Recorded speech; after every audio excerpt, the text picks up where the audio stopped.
Hello and welcome back to my channel. Today we'll be reviewing tips for replacing the variable valve timing solenoid on this 2015 Toyota Highlander. Now let's get started.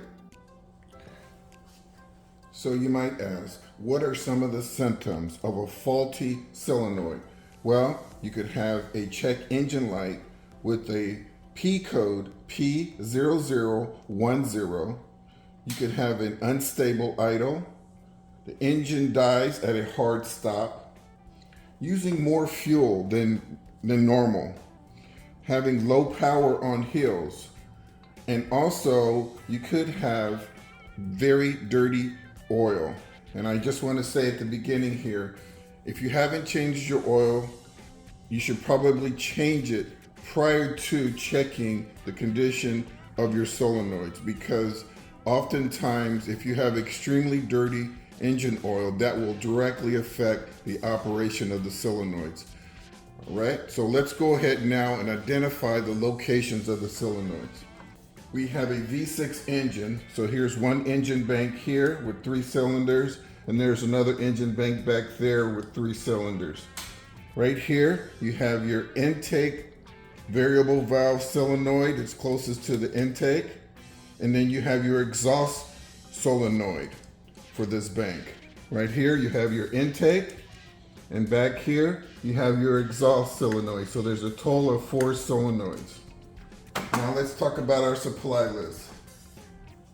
To start with, you're gonna first look at the P code, and it should identify which valve is faulty. So you might have a P0010 or in a P0012, or you could have a P0013 and a P0014.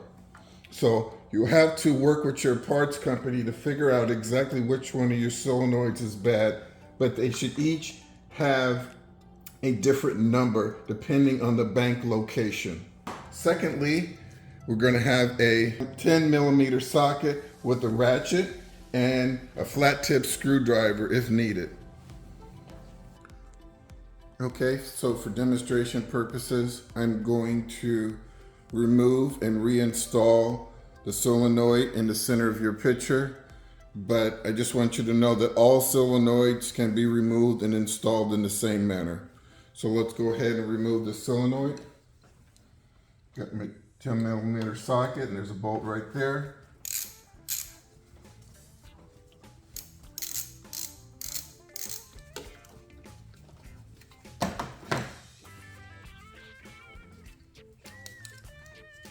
Okay. We're gonna undo this electrical connector right there, push it off to the side. I'm gonna wiggle it, and there you go. It just came right out. And there you have it. There's your solenoid. And what happens is, as the engine is running, there's a solenoid that moves this back and forth.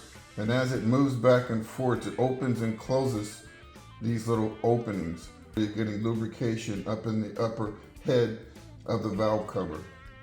This looks really good. You also always want to check the condition of the O-ring. You see it's in excellent condition. If you were installing a brand new valve, you always want to add a little bit of oil to that O-ring before you put it in place. So let's go ahead and reinstall this valve. Slide it in carefully. Listen for the click. Before I put my electrical connector on, I'm going to rock it back and forth. Find the location of the bolt hole. Okay, there we go.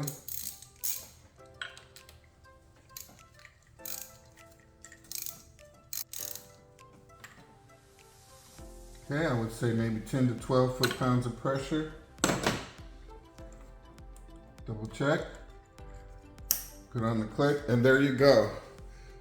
This completes the removal and replacement of the variable valve timing solenoid on this 2015 Toyota Highlander. I hope you guys found my tips to be helpful. Please like and subscribe. And until next time, drive defensively.